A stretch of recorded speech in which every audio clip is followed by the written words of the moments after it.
planet Velmora was a place of deep silence. For generations, its people, the Zeon, had lived without music, without laughter, and without tears. They believed that emotions were like a virus. Long ago, there had been chaos on Velmora, and after that time, they banned anything that could stir the heart.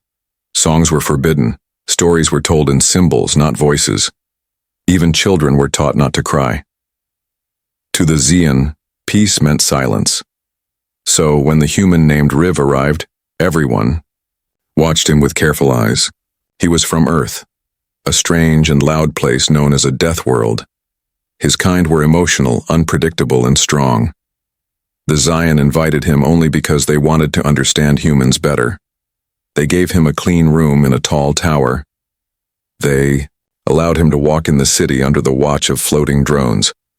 But they warned him, no loud sounds, no singing, no emotions. Riv didn't mind. He was quiet by nature. He missed Earth, of course, and he missed the songs of his mother. But he respected their rules. He spent his days walking through the silent markets and watching the glowing crystal buildings that changed color with the sun. He was amazed by how peaceful everything looked.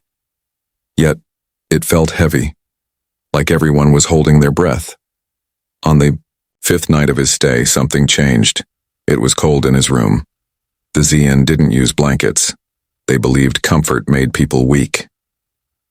Riv curled up in the corner, trying to sleep, but the silence made him feel alone. Too alone. His heart ached.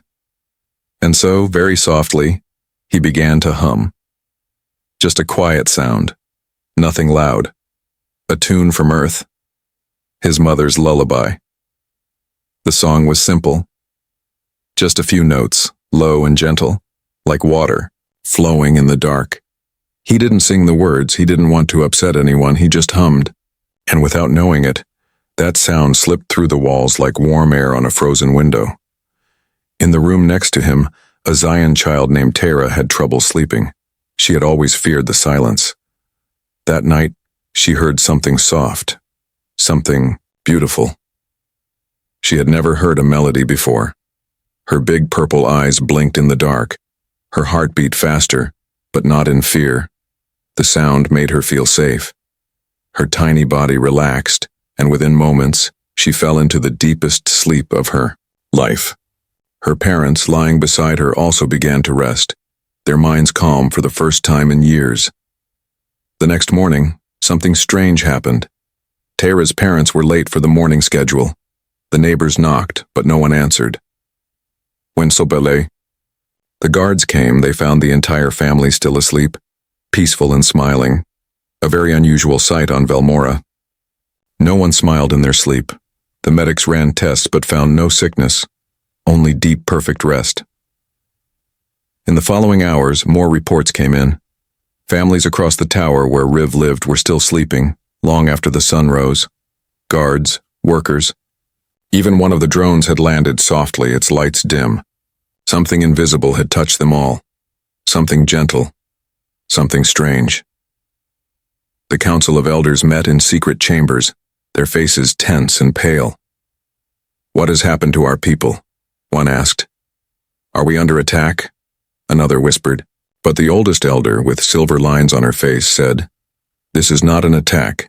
This is something we have not felt in centuries. It is peace." No one knew that Riv's song had traveled farther than any sound ever allowed in the tower. Back in his room, Riv had no idea what was going on. He ate his small meal quietly and looked out the window. The city below moved slower than usual. He saw drones hovering still. People walked with softer steps. He didn't know that his hum, that simple lullaby, had changed everything. Later that day, 2 guards visited his room. They stood silently for a while, watching him. Riv stood up, nervously, unsure if he had done something wrong, but the guards didn't speak. One of them looked at him with strange eyes, not angry but confused. "What did you do last night?"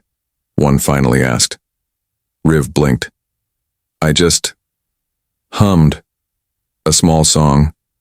I didn't mean to break your law. I was just lonely." The guards looked at each other. One wrote something on a glowing tablet.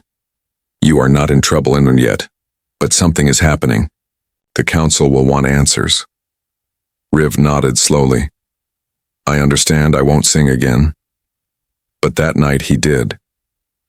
Not because he wanted to, but because he needed to. His heart couldn't hold it anymore, and somewhere in the city, someone else heard him again.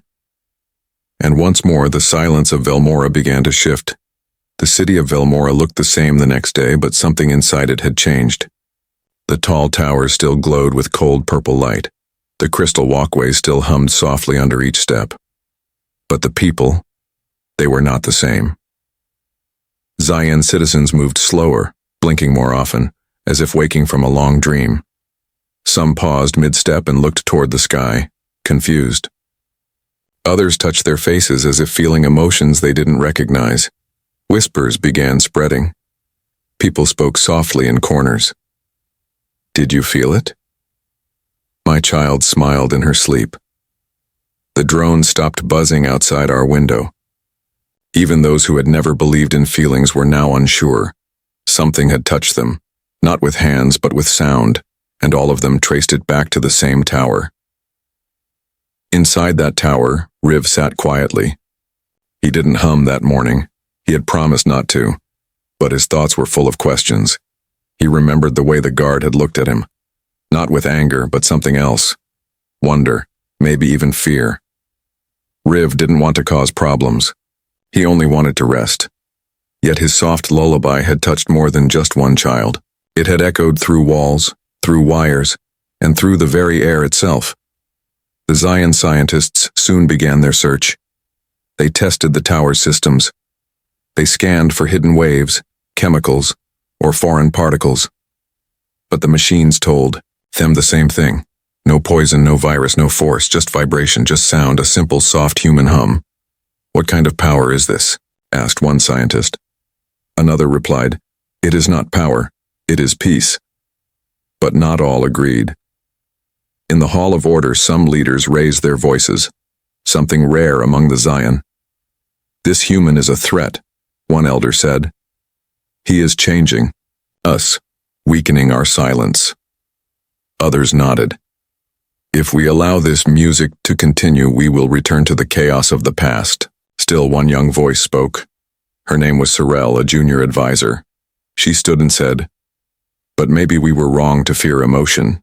This sound brought no violence, no pain, only rest. Shouldn't we listen before we destroy it? The room fell, silent. Outside, the city was still shifting. More and more people stayed in their homes at night, hoping to hear the lullaby again. Some placed small recording devices near Riv's room. Others left open windows, hoping the sound would float. In like wind, it became a quiet wish that no one dared speak. Please sing again, human. Riv felt the tension too. The air around him felt heavier. He knew something was happening beyond his control. That night, he stayed awake, staring at the ceiling.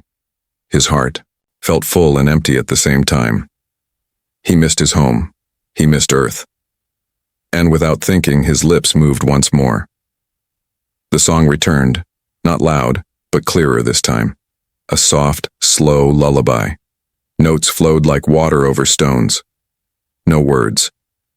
Only warmth. He sang it for himself, but it reached others.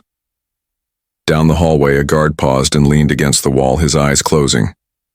In the lower city, a worker who had not slept in 4 days sank into a deep rest with a faint smile.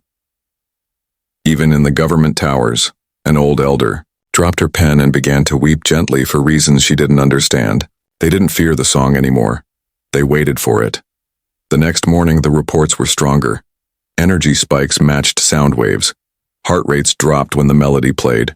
Drones recorded citizens falling asleep, standing up, leaning against buildings, even while walking. No one was harmed, but no one could explain why it was happening. One broadcast screen showed a message. The human's song is spreading. We must decide now. The Council of Elders gathered again. This time, the room was darker. Tension filled the air. He must be silenced, said the same elder who always spoke of danger. We will lose our control. Sorel stood again, voice calm but firm. What if we are not losing control? What if we are healing? For the first time, children are resting, peacefully. The streets are quiet, not from fear but comfort. The room broke into murmurs. No one had answers. That night 2 guards came to Riv's room. They handed him a small device and said, "You may sing, but only once. The council wants to test something." Riv nodded. He didn't ask questions. He held the device and sat by the window. Then as the stars rose over the city, he began to sing. Not just for himself this time, but for all who were listening. His lullaby flowed through the towers, carried by the device, reaching every corner of Velmora. And across the city, millions of eyes closed. Not in fear, not in sorrow, but in the soft peace of sleep. The echo had become a wave, and the wave had become something else. Change. The day after the lullaby echoed across Velmora, the world did not wake in the usual way.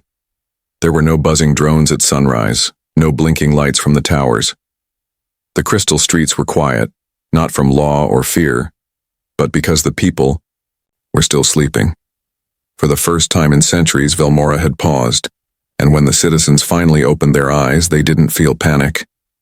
They felt peace, something they had never known. In the council tower, the elders stood in front of a wide screen, watching reports from every zone.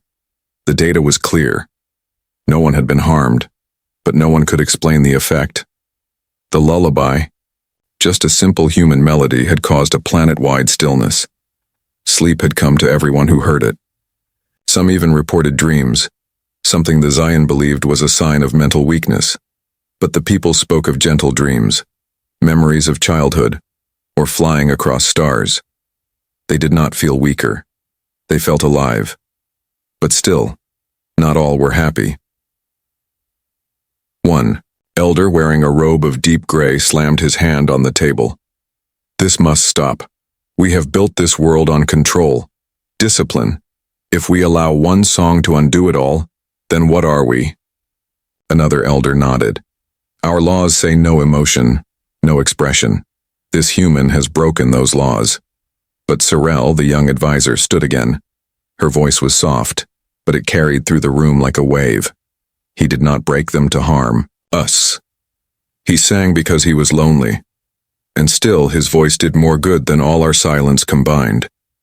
Some elders looked at her in silence. Others lowered their eyes. "Then what is our choice?" one asked. "If we let him continue, our way of life may change forever. If we stop him, we may lose something precious." Outside, the debate echoed in smaller ways. Families who had never spoken openly were now talking in hushed voices.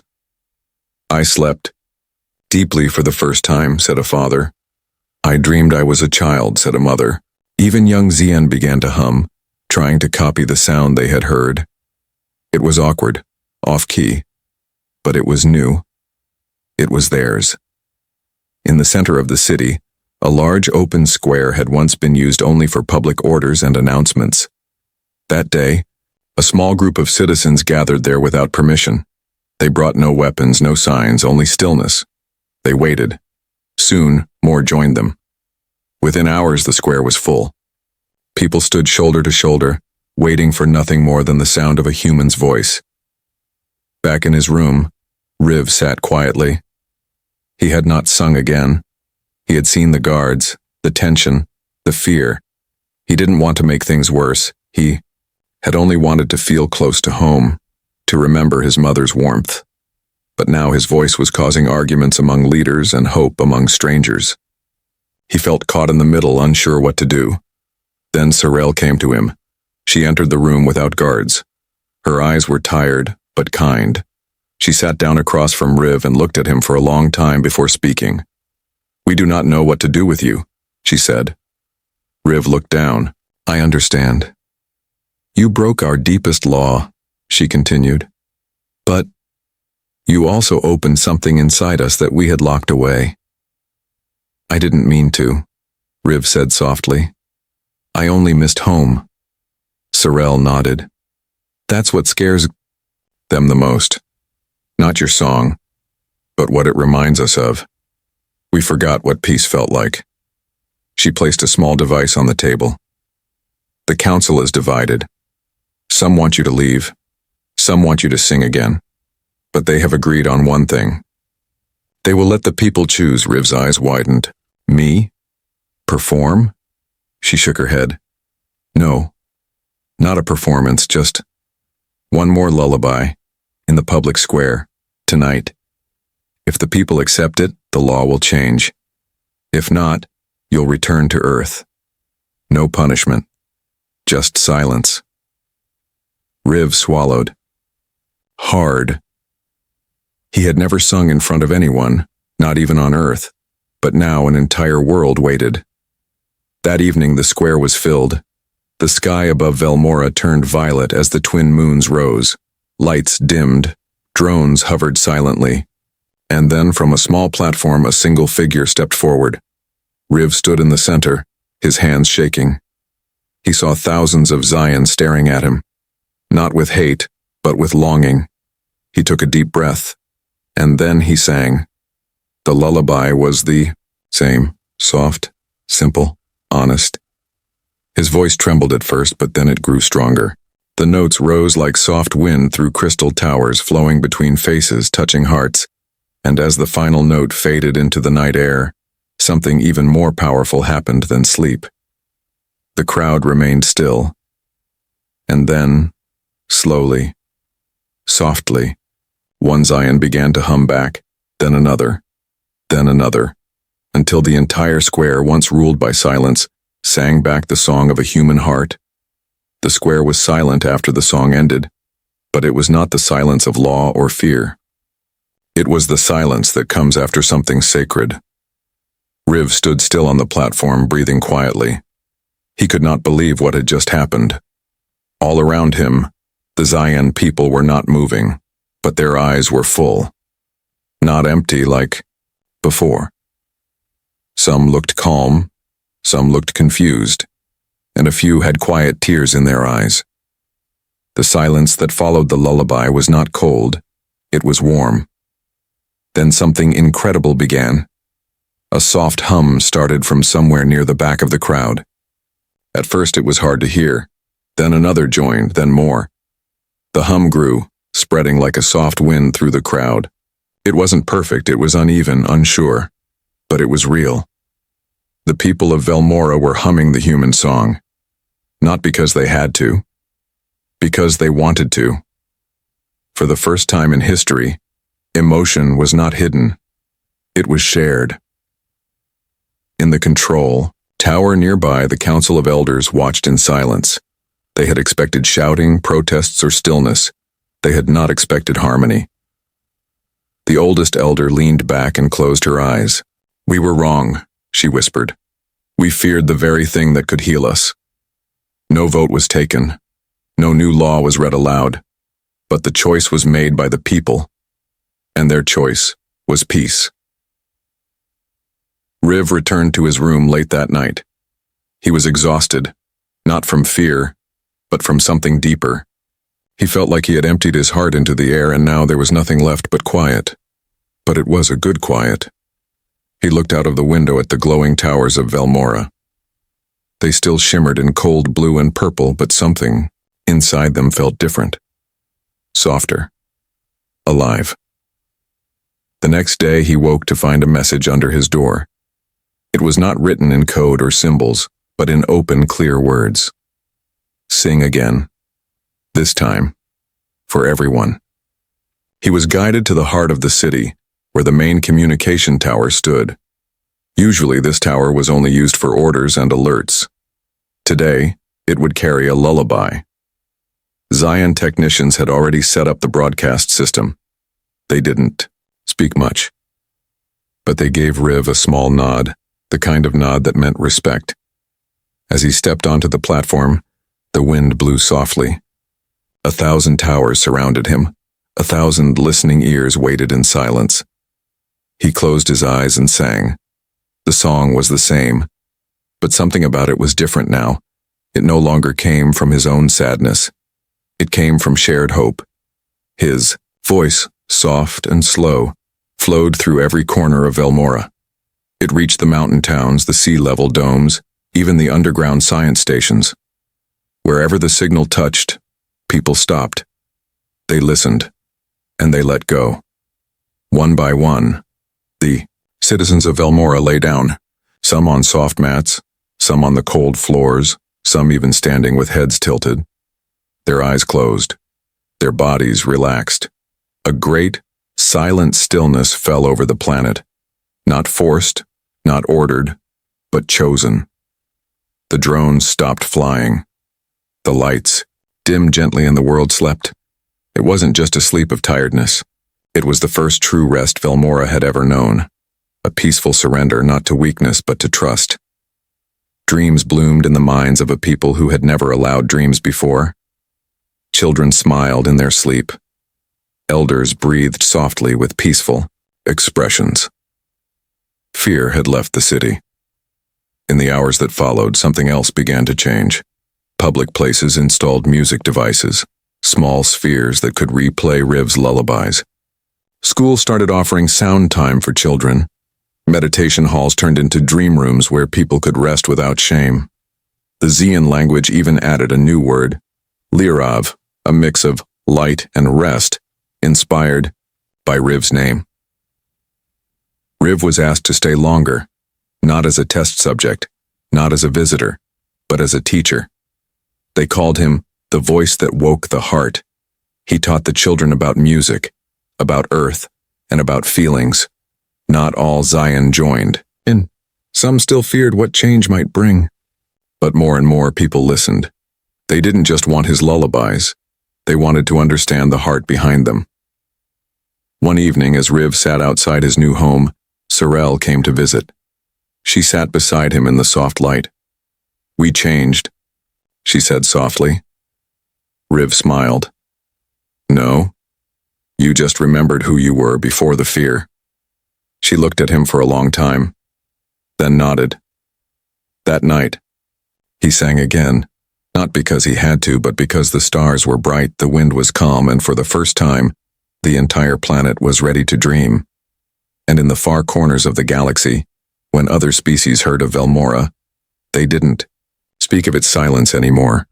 They spoke of the day when one human's lullaby silenced an entire alien world in peace.